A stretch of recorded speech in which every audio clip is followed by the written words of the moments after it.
Wonderful. Hello, everybody. Hi. I Hi, hope we're all having a lovely Friday morning. Go ahead, Marjan. hi, it's good to see you all here. And it's a pleasure for me to be here today. Yeah. I'm going to go ahead and share my screen. What is this? You're just staring at me. Go away, FaceTime. Okay.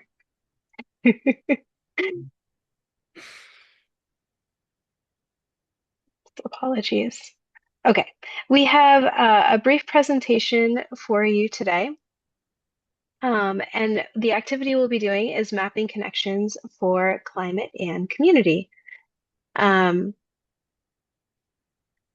So our agenda, we'll have a brief introduction where you'll get to meet myself and Marjan. We're going to talk a little bit about design thinking and semiotics, and then we'll introduce the workshop instruction to you guys. We'll have an activity that will probably take about 45 minutes to an hour, where we'll go through a collective mapping process, and then we'll come back together for a group reflection and wrap up.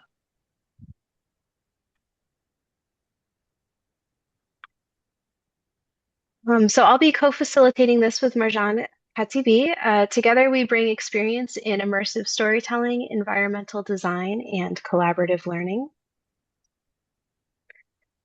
So my name is Cindy Raspiller, and I am a lecturer at San Jose State University. My background professionally is in graphic design with an emphasis on technology and a deep appreciation for craft.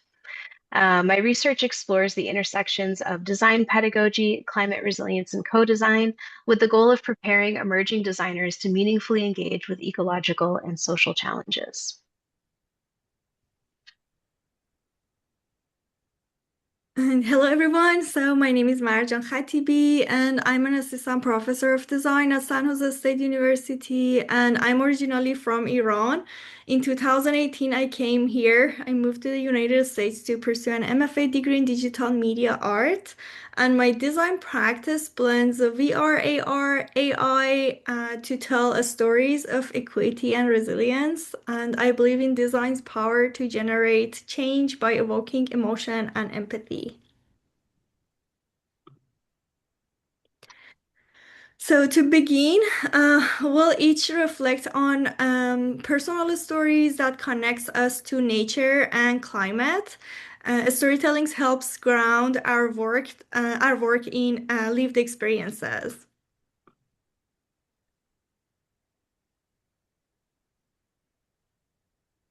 So my personal story, I grew up in a fairly thrifty family. We reused things, we recycled, we watched our water usage. We crocheted hats and mittens every year. And so this appreciation of crafts and handiwork influenced my decision to become a designer, and it continues to be a strong component of my work today. But while my family loved to craft and reuse, it was kind of understood as a means to save money and not necessarily to save the planet. Um, my kind of big aha moment, I became a mother right before the pandemic, right before our Bay Area was devastated by COVID and wildfires. Our air was filled with toxic smoke. And I really began to question climate resilience in my role as a designer, in my role as a human, and the future that I was leaving to my daughter. Um, so when I grew up, I grew up in a pretty rural part of Maine, and we were always around forests and lakes. The lakes of rural Maine are like they're crystal clear, they're cold, they're ancient. And I played in the woods of Maine and Connecticut, building forts and collecting leaves and stones. My father and I used to hike through the woods to an old dump site where he would dig up glass bottles and ceramic trinkets that were discarded by 19th century homesteaders. And these bottles were like, they were all over our house. They decorated our kitchen and our garage. And it's the garbage of a previous generation upcycled into flower vases and oil bottles. When I got bored of digging for these bottles with my father, I would pick the wild blueberries that grew freely around the woods. And so, growing up for me, that natural world, it always felt abundant and alive and right outside my front door. And I had always imagined sharing these adventures with my own children someday. A few decades later, I found myself living across the country here in California, running mundane errands with a new baby, masked so we wouldn't breathe the toxic air or catch a deadly virus. And I began to wonder if she would have that same connection to nature as something abundant and something right outside her front door that I did, or if her connection would be fraught with loss. And so I began to look for ways to bring sustainability and climate resilience into my work as a designer. I really wanted to be part of the solution. And so I went back to school. Um, Now I hope that my work will help design students think about how their design practices can support a resilient future. I hope that they can move from a place of thinking, what kind of future do they want to design? And so I began my graduate studies by asking this question, what does it mean to design sustainably? I created a deck of cards called the SEED deck, SEED, Sustainability and Equity and Experience Design, Look at to that. help They stimulate got you good, dude. discussion to help stimulate discussion and new ideas amongst design educators, students, and professionals. And so this deck, it marries visual prompts with probing questions to help designers articulate what sustainability means to them. Because really there's no rule book for being a sustainable designer, in part because the systems that we work in are complex and they're opaque. And so we have to think about what we value and why. And so this deck, which used visuals to prompt conversation and collaboration, inspired my final thesis project, um, which is another deck called the Shift deck. Long title, Pragmatic Design Pedagogy Interventions for Climate Resilience. But basically, this deck is it's a pedagogical tool. It's a tool for design educators. And each card in this deck details one small thing, a shift that a design educator can add into an existing student assignment to make it a little more climate resilient or to help teach climate resilience through a design lens. If any of you guys are interested in learning more, I'll drop my email in the chat. And so the graphics for this project, I developed them using a similar strategy as what we'll be practicing today. I wanted the graphics to visually reflect a time when humans considered themselves as an interrelated part of the natural world. And so I looked to ancient art like the cave paintings of Lascaux and the Nazca lines of Peru. But the main logo for this project, the thing that I put on the very front of my deck, is a blueberry. And this blueberry is a link from my past to my present. It reminds me of that time when I collected wild blueberries in the woods while digging through dirt with my father. And blueberries are my daughter's favorite food to this day. Like she just number one food, loves blueberries. One of the first foods that she ate. And so this symbol, this connection from my past to my present, this vision for my climate, our climate future, is represented with a blueberry, and then also the symbol for infinity, represented in the S in the word shift. And so I've found this blueberry to be a really potent symbol for me and one that I continue to explore in my work. And so it's my hope that in today's workshop, you'll have also identified some symbols that represent your personal connection to climate and your vision for its future.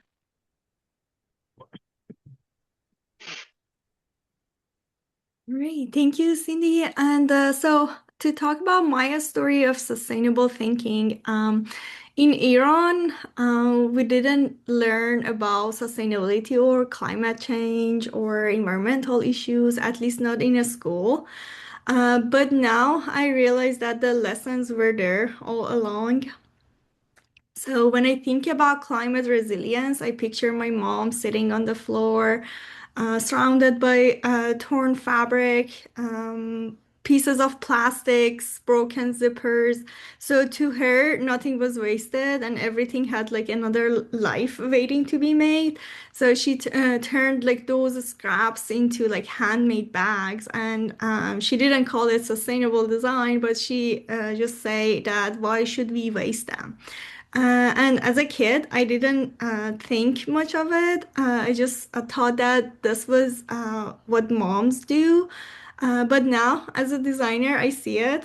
So she was teaching me how to respect what we have and how to care for resources. And I think that's for me is where climate resilience began. So not in the textbook, but in my mom's hands. So I remember being a teenager visiting Isfahan, one of the big cities in Iran, with my family. We would walk past the Zayanda route, the river that ran through the heart of the city. It was always alive back then. Families picnicked along its banks, kids chased birds, elders sat and just watched the water flow under Siosapol, the 33 arch bridge. And that sound, the soft and the steady rush of water, it felt like the city's heartbeat. And not just during the day, but at night, Zayander route shimmered in the dark, catching the lights from the 33 arches of Siosapol, and the reflection on the water was almost surreal, glowing perfect, like the bridge had a twin in the river below. So years later, I returned, and the river was gone. Only dust and a silence remained, and it didn't feel like the same place to me. And I didn't fully understand what I was feeling then. But now I know that it was sadness, grief, and so also urgency, which made me think what place, what feeling, what piece of beauty do you carry in your memory? And I'm hoping that you also think about that for today's workshop. And what do you want to protect before it's gone? In my culture, women have always been at the heart of resourcefulness. Long before we had words like sustainability, climate resilience, they manage household water with deep intuition, reusing, and they preserve seeds, herbs, traditional foods as a form of memory, and they teach to their kids in their kitchen and gardens.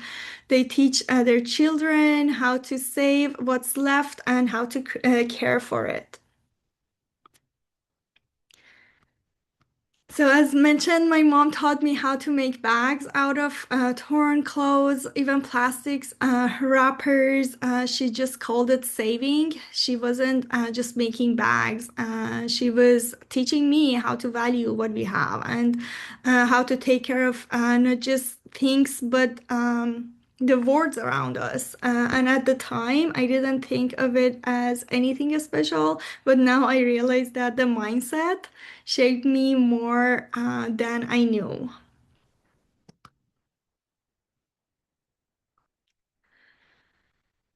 So the little actions we do to bring awareness count, and these visuals and images I found on the internet on the right-hand side help me understand the scale of environmental harm, including ocean pollution, heat waves, and garbage patches. So as designers, we can't look away, so we must respond. And this image is illustrate what happens when everyday choices, such as discarding plastics, ignoring heat wave, can accumulate into something much larger. So ocean pollution poster I designed is especially personal. The imagery with tangled marine life and microplastics floating everywhere as garbage patches show pollution doesn't just disappear when we throw things out, but it travels, it sinks and suffocates. The global warming poster, on the other hand, it speaks to loss more quietly. The empty beach and the fallen birds. It's about what we are already starting to lose. So the heat is rising and the nature is struggling to keep up. And what these posters do through both artwork and the AR augmented reality layer helps us connect the dots from care in the home to care for Earth. And sustainability to me is about remembering that everything is connected and the things we save and the things we risk losing.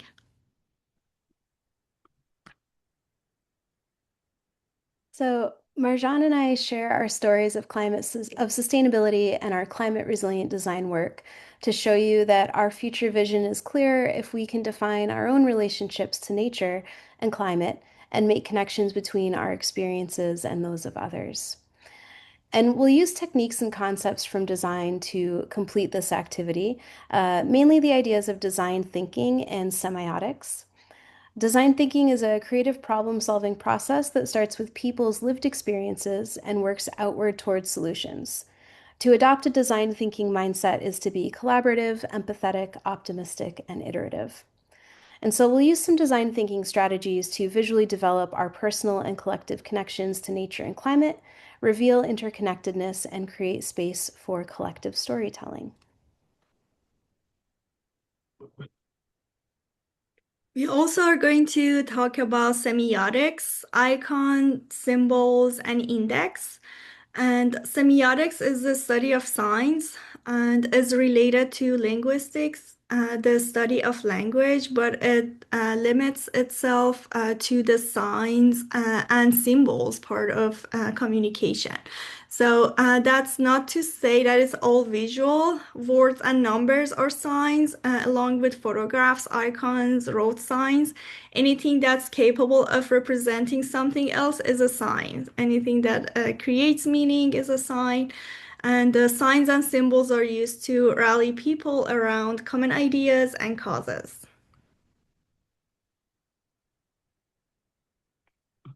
So, the goal of this activity is to use design thinking and collective storytelling to map our personal experiences of climate and community, translate those experiences into a visual language, and uncover how these insights can help inform more intentional, creative, and communication work.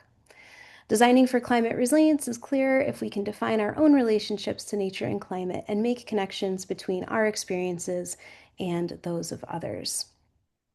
So we first presented this activity at a conference for design educators, and we've adapted it all for you here. And again, we're happy to discuss the results of that conference and our process with any of you if you're interested. So today we'll practice this through a process of past storytelling and visual mapping. And then we will determine our collective future vision. We'll work on our present connections, actions, or messages, and then we'll do a collective sharing. And let me see, I'm going to share a Miro board with you guys.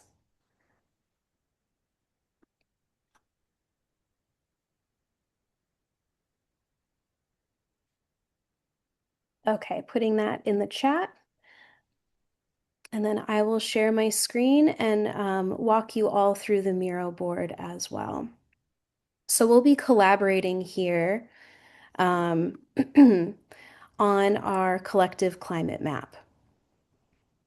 So at the very top, we have some workshop instructions. And then I also included the takeaway from the time that we gave this workshop to the design educators community. If any of you are in the education space or you're interested, this Google Drive link right here will bring you to that PDF. It includes kind of a process of the steps that you would go through if you were to do this with your students, and the learning outcomes as well. Let's see.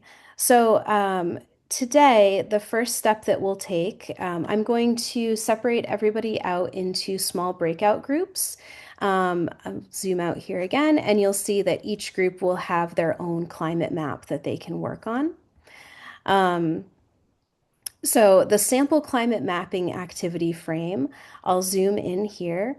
So the first step we'll do is explore our past, personal stories of climate, environment, nature, and community.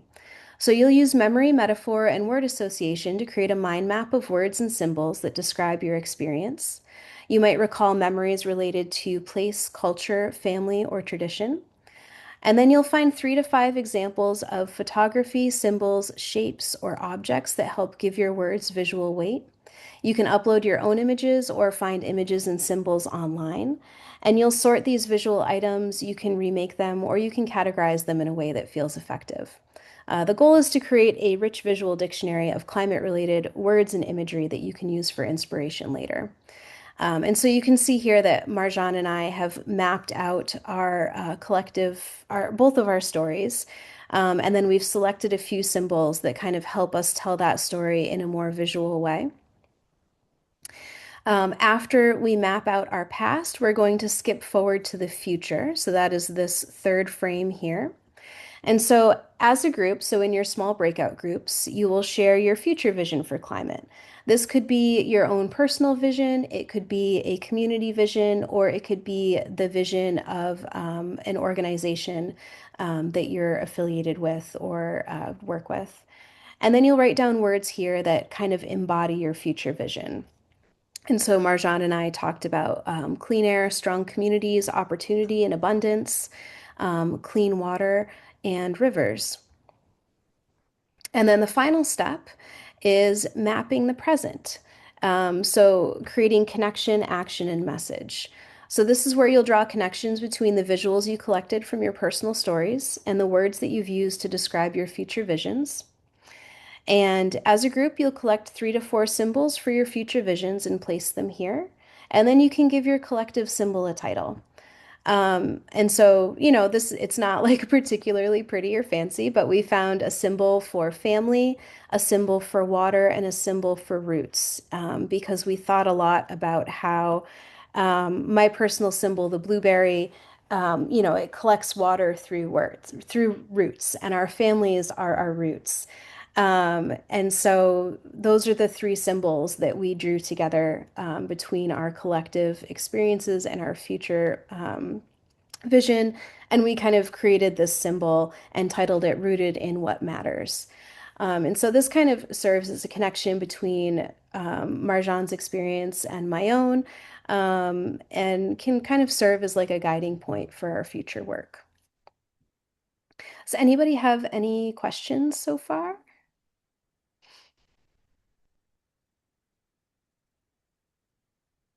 Okay.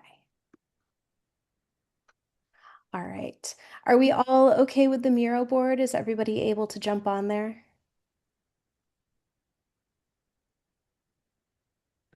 There's a list of questions next to the first board climate map. So you Yes. guys can use those questions to kind of start brainstorming and thinking about your own story. Yeah. Um, Yeah. So if you're not sure what your story could be, you could think of a moment when someone showed you how to reuse, repair, or protect something, or you could think of a place or an experience in nature from your past. Cindy, for those who have never used Miro board before, can Hmm. you just walk through some tips and tricks about how to use it? And then, oh yeah, we need, and then, and Grace just rejoins if you could put the link in again. Oh, yes, of course. Yeah. Okay. There's the link again, Grace.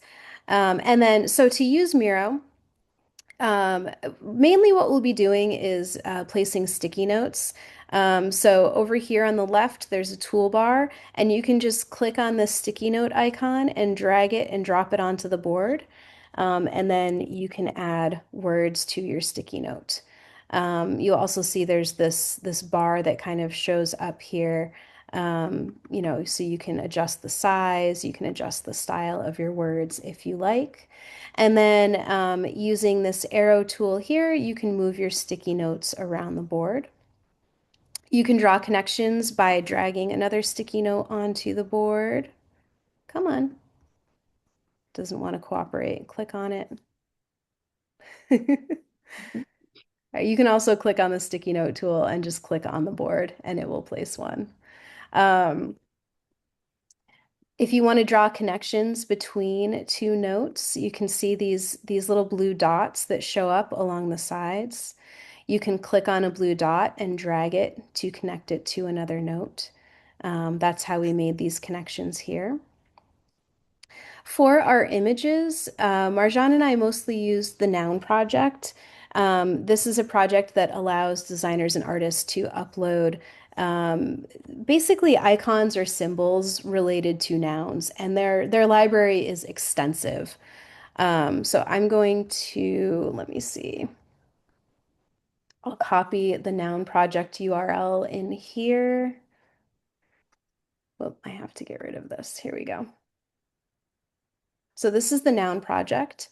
You can search for anything in here. I'm going to search for river. There are all kinds of symbols that you can use. Um, you can click on a symbol. Attribution required is free. You can create a free account to get the icon, or for the purpose of today's workshop, you could take a screenshot. Command Shift 4 on a Mac will let you take a screenshot of your image. And then on a PC, is it Windows Shift 5 on a PC? And then you can find your image. Here's my screenshot, and I'm going to place it. You just click and drag it right onto the Miro board, and it will show up. Let me see. There's also a text button on the Miro board that you can click on if you would like to write directly on the page without using a sticky note. And you can draw. If you guys want to do freehand drawings instead of downloading symbols, you can use this draw tool here, and you can go ahead and draw your own symbols. Yeah, or using the simple shapes, they can Mhm. also draw. And if you like to download images, we have the list of links next to each board, so Yep, you can use those links. right here. You can bring photography in as well. Photography is a really powerful connection making visual. Um, yeah. I have a question, Cindy. I'm on Mhm. the Miro board. I see me on there, but I don't see any of these documents on there. Any documents? Well, I don't see any pictures. It's just blank. Oh, Okay, so you can't quite see what I I can't have. see any of that stuff. No, it's just completely blank. So I don't know if there's something I need to click on I think to May Oh, make it have show up. to, you may Zoom have to out. zoom in or or zoom yeah. out, zoom out. yeah. Gotcha. Okay. Zoom all the way out and all the way in. Could also try reloading. Um, There we go. Thank Got you. it? Okay, wonderful. Yeah, hopefully it doesn't get too heavy as we continue on here. Let me see. Any questions about how to use Miro? Okay. All right. All right, I'm going to stop sharing my screen for now. So my plan is to put everybody into breakout rooms. And then Marjan and myself and Devin and Danielle, I'll split us up amongst breakout rooms as well.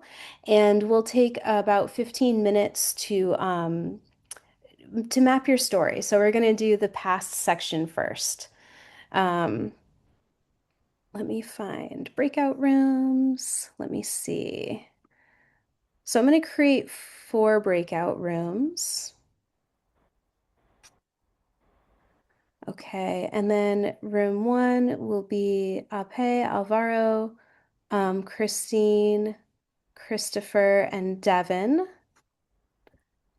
And then room 2, we will do Erin, Grace, Labrat, sorry, LL. And I'll add myself to that one. And then room 3, Marjan, Lydia, Rosalia, Shivani. And then room 4 will be Sophia, Stephen, Veronica, Tian. Okay. So you can the room that you're assigned, you can claim that Miro board. So the Miro boards are numbered. I think we put 8 on there just in case, but we can work with boards 1 through 4. Okay, so I'm going to keep those open for about 15 minutes. If you guys have any questions, are we feeling good? Let's Yeah, start so mapping. you're gonna put us in the rooms, and whatever room we're assigned to is the number of the board that we start with. Yes, so if Okay. you're room 1, you'll have board 1, Okay. climate map 1. Mhm. Okay. Mhm. All Sounds right, good. wonderful. Mhm. Okay. All right, I'm going to open these up and I'll bring us all back in about 15 minutes.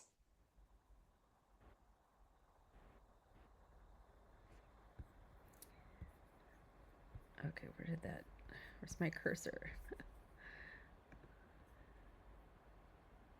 Okay, what, sorry, what room did you assign me to? I can't see this on here. Danielle.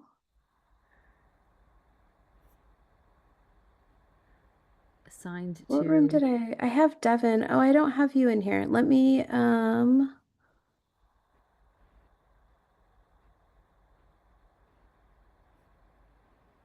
I add you? Are you able to choose a room to join? yeah, I can do, room 4 doesn't have somebody in it, so I can go to room 4. Okay, that's what I was going to suggest. Okay. Okay, thanks, Danielle. All right. And Abhay, like I think there's check the chat. There's people who are still having trouble getting into rooms.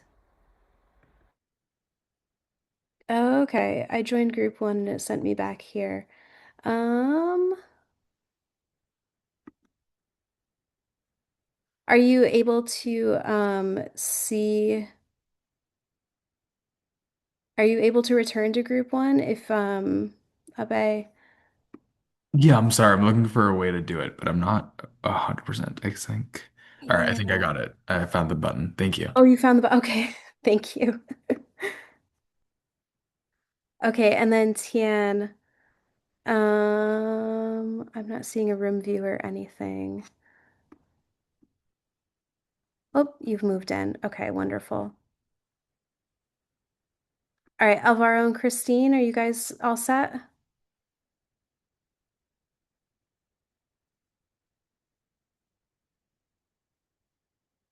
Okay, wonderful.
We needed more time. You'll have more time. Okay. I just wanted to check in with everybody. Are we all back? Almost. Okay. These look so great. Oh my gosh. Amazing. I think some folks still in the breakout rooms, maybe? No, I think it automatically pulls you back in, but Okay. I think well, that's what it did to us. So, Yeah. Okay. All right. Well, I just wanted to check in. It looks like the past experience mapping is going really well. Um, I wanted to go over the next two steps, and then we'll go back into those same rooms. We'll complete the next couple steps, and then we'll come back for a share out.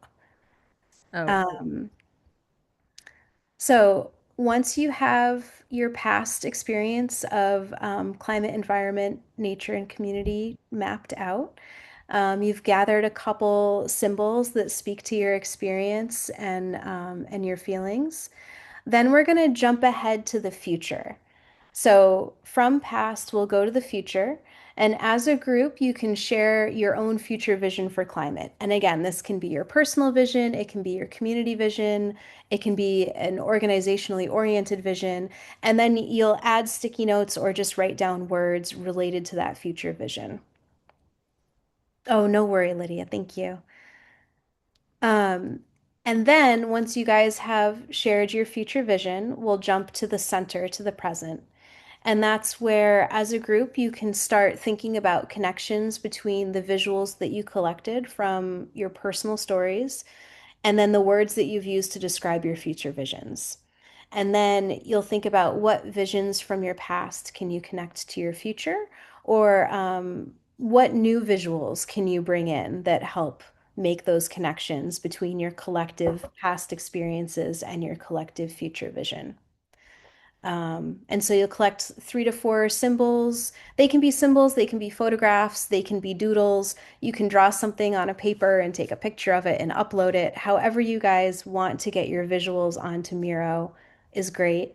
And then if you feel compelled to name your collective symbol, you can name it.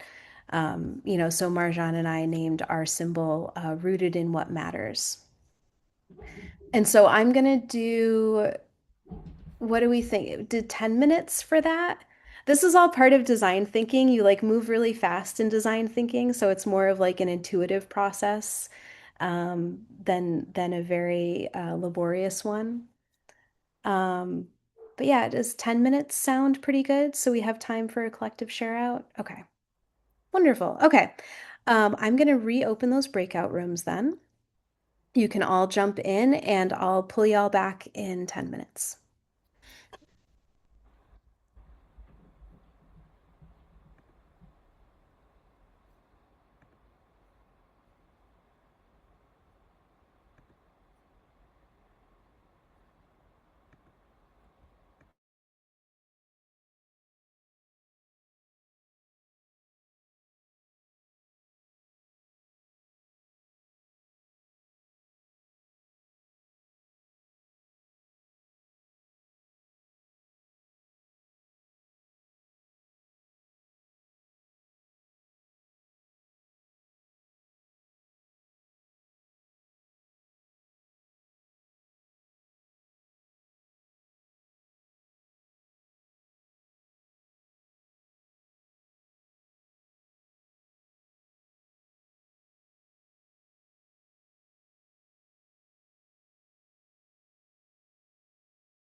Welcome back.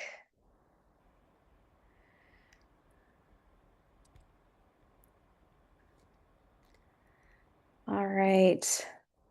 Okay, so uh, note to self, a little more than 10 minutes, perhaps. But I see we had time to talk about our future vision. Um, and so I hope that this activity kind of um, helps you see that your past has given you meaning and your future gives you direction. And so the symbols that you guys collectively put together can be a bridge between your past and your vision for future climate goals.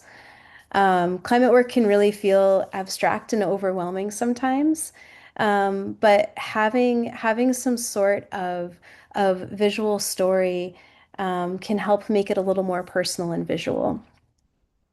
And so this practice, it helps your brain make connections between your experience, your memories, and your environment. And that tends to be how artists and designers work, right? We're always kind of making those connections between our lived experiences um, and our future goals. Um, so yeah, I we only have like a little bit of time left. I was hoping that we could kind of each group could present its future vision, and if you guys made it to the present, if you made your collective symbol, you could talk about that. I'd love to hear what everybody has. Grace and I can start.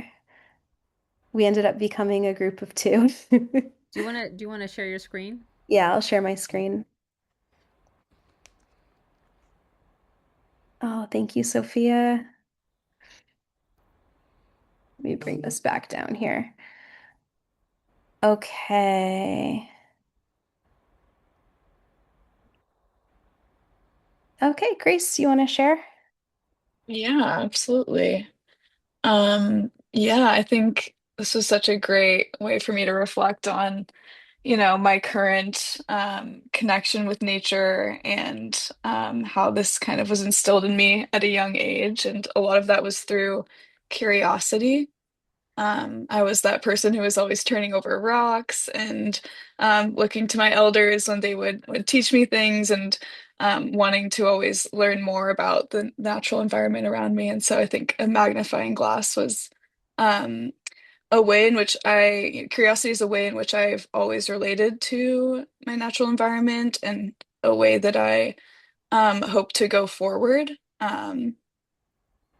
And relate to it in the future. And something we also talked about in our group was respect and connection and kind of building relationships of reciprocity with each other and the natural world and bringing in kind of feelings of safety and abundance were some of our vision and hopes. And so if you zoom into our symbol here, you can kind of see this hand with this seedling sprouting, and I feel like that kind of symbolizes the like turning towards abundance and growth um and the hands holding around it are kind of like all of this curiosity and abundance is grounded in these relationships that are kind of reciprocal and rooted in respect. So yeah, and our phrase that we came up with to kind of describe this was relating through curiosity and respect. Thank you. Yeah, I was in a group with Grace. Erin had to bounce out early, but I really loved the idea of curiosity coming up. I was like, oh, it's such a nice way to think about climate. I really like that. I love Yeah. that. That's really good. Well, I mean, I Awesome. could talk about our group. We didn't get to the present, but we had some good conversations on the past and future. We're group four. Group four. Yeah. So I think what was nice, it was interesting about the past. We all came from very different um, um, uh, histories. And I like, it was really cool to hear Sophia's history, and how connecting the family history from Poland, connecting figs as this almost like a cure-all uh, piece, like part of nature that could help every. It's sort of a symbolic of helping things, and that really rooted with the her grandma. And of course, Sophia, if I'm not getting your story correct, please add to this. And like Stephen growing up, really thinking about being resourceful, but also thinking about what happened with going from being able to go outside with you into parks with uh, um, family and friends, and then the wildfires came and everybody being stuck indoors. And I think those wildfires, I think for us in California, are such a big wake up call. And then Veronica talking about visiting the natural bridges, and thinking about butterflies and how like that is like uh, what do they call it? A keystone animal, keystone species. That's really like an important thing for both inspiration, but also really symbolic of where the health is of the climate. I grew up in New Mexico, and really on the Rio Grande, but in the desert. Um, and then moving on to the, sorry, I know that we're almost out of time, so I'm going to really quickly finish. Future hopes and visions, looking at land back, indigenous sovereignty, post economy, circular manufacturing, circular art, thinking about anti extraction, connection to nature, empathy, care for people in the non human world, caring about our neighbors and community. And I think that kind of connects to what you all were doing as well, like, thinking about um, connecting with one another. I think somebody said in our group also, like, something about like, what was it? I think Veronica, you said it maybe. Love and okay, I can't remember. My memory's not great. I Anyways, think we're anybody else talking from about our like group want to love. add anything? What'd you say? It was I think Sophia was connecting like that we were talking about love and grief That's and right. Sophia said that. Sorry. Mhm. Yeah. Okay. Um, Anybody else want to add to that?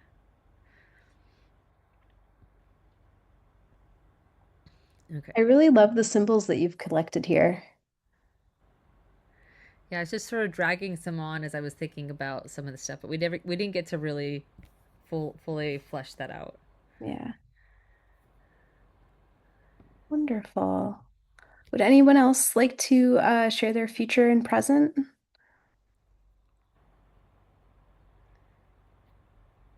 We have some beautiful photography from group one. I think group one, I think most of, let's see who's here still. A couple had to leave. Christopher, you're still here. Um, I think you were using some of the photo. Yeah. Yeah, sorry. uh, Challenged with Zoom on a iPad. Yeah, that was I so my the imagery that I collected for the past was all recent past